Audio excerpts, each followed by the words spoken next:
the NFL Network host who joins us now. Hi, Rich. That was a next level segue. You think so? I did go yard in PS 54 in stickball once, back in the Rock on Staten Island. I touched them all. What kind of athlete were you growing up, Rich? You know, Dan, I realized early on, couldn't hit the curveball, couldn't throw it. Really, my jumper, I could really only go to my right. Were you a one-tool player? My mom, say that again? Were you a one-tool player? Well, I mean, it depends on what tools we're discussing here. I'm a five-tool player when it comes to what I do for a living, but actually, I would go two tools. I go two. Right. If I had to give it a number, like 2.5 tools, I'd set the under-over at 2 for the number of tools. I've asked this question to a couple of different people. If you could interview the commissioner, Tom Brady, or the ball boy and equipment manager, who would you interview? You got 30 minutes. Tom Brady. End of story. Tom Brady. That's the only person who has not filled in a narrative yet, or had somebody do it for him. We need this narrative filled in by Tom here, and that's what I'm going to say on my show today.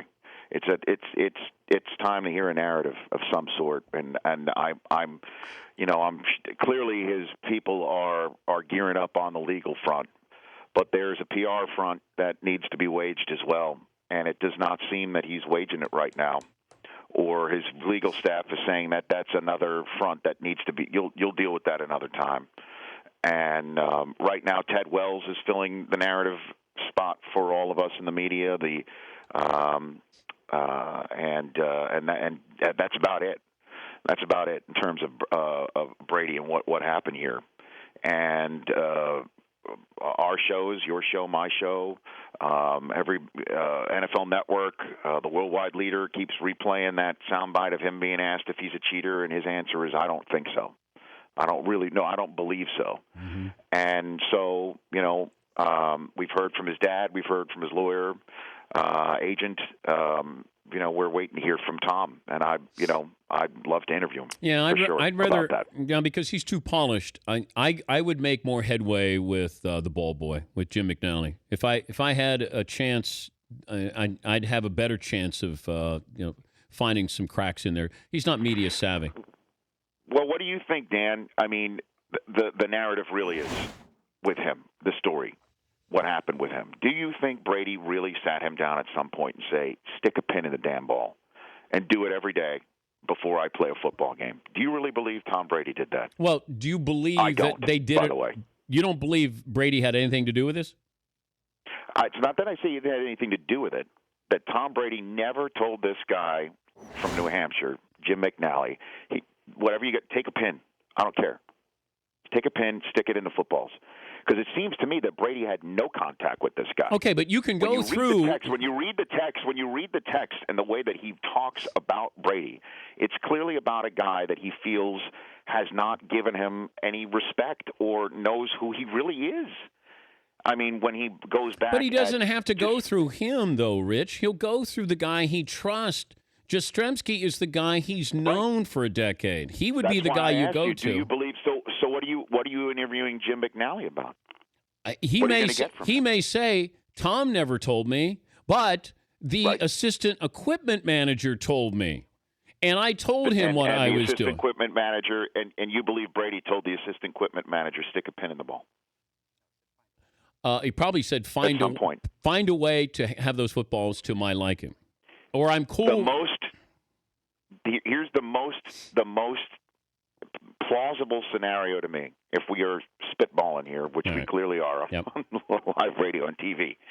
Okay, the most is that Brady was all over this guy Jastrzemski, all over him, and at some point, Jastrzemski basically was all over this guy. I don't know how does the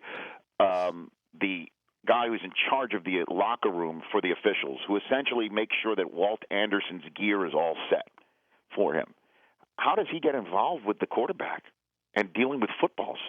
That's the thing that I need to have explained to me. How does this guy get involved with PSIs and things of that nature. He should just basically make sure that Clete Blakeman's Gatorade is set. That's essentially it. So maybe how do you get the nickname? The guy to interview of the two would be Jastrzemski, essentially. Okay, but how do you get the nickname? Tell you? How do you get the nickname Deflator? Right. Well, maybe at some point he just said, "To hell with it! I'm sick and tired of hearing it from this guy. I'm going to stick a pin in these footballs." And then Brady comes back to Jastrzemski after that game and says, "Man, that was great. Whatever you did, that's awesome. Keep it up." But that means he's in on it. The guy actually did something to the footballs. But does Brady actually know that somebody stuck a pin in the ball? Well, you just said, "Hey, whatever you did, that's great." Yeah, but does Brady know that a pin was stuck in the football to get the football? No, you're co-signing. You're co-signing on the process there. You didn't need the details. You're saying, "Hey, whatever you did, that's great." Hey, thank you. Those were a lot better than the Jets game.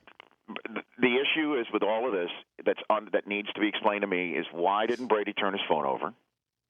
I wouldn't do that. I wouldn't do it. Okay, and because you pointed that out too, because there's a lot of stuff that could be taken the wrong way on there, joking about it, personal information, and everyone's just like, "Well, why didn't he hand it over?" Ted Wells is like, "Well, why didn't he hand it over to his agent and his lawyer?" Maybe he doesn't want his lawyer seeing some of the stuff that's on his phone, right? But can't I suspend him for being uncooperative? Certain. Well, I mean. Yeah, if the commissioner gave up his phone to Director Mueller. He gave up his league-issued phone, not his personal phone. I hear you, man. That's different. I hear you. He's been labeled a cheater, not somebody who's uncooperative. That's why I want to interview him, to bring this whole thing full circle, out of all of them. Yeah. Out of all of them. Yeah. Is he on today with you? By the way, no, he is not. By the way, you clearly touched a C-Web Jalen Rose nerve. Oh, boy. Earlier on your program. What did you make of that as a Michigan guy? Oh, man. That was a great interview and listen. I sound like a clone right now. Great job, Danny. I'll rack you. But you rack me. Yeah. But that was great.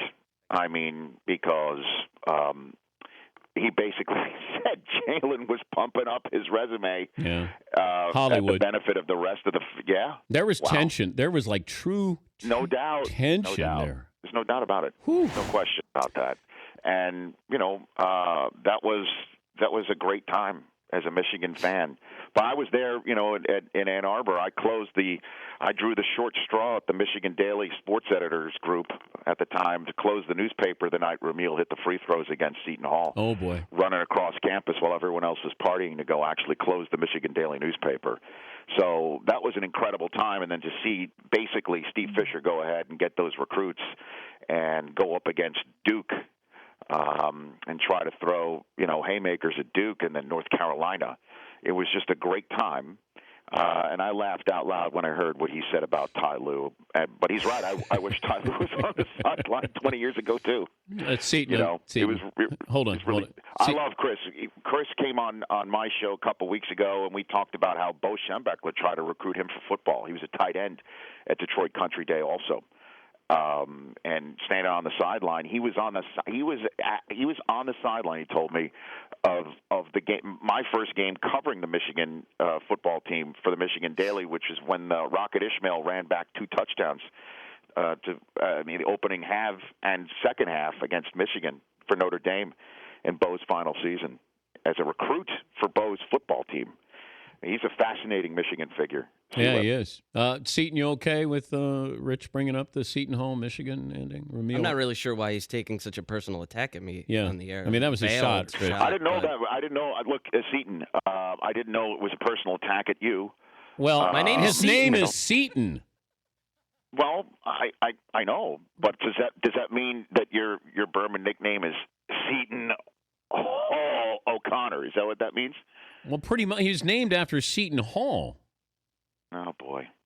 There's a 10-year-old boy sitting on the couch I don't crying. know what to say, other than the fact that Michigan took care of business that night. I'm sorry to say. Yeah, hope you're happy. But that's great. So Dan, you really would, after all our conversation, you would want to interview. I have a better chance.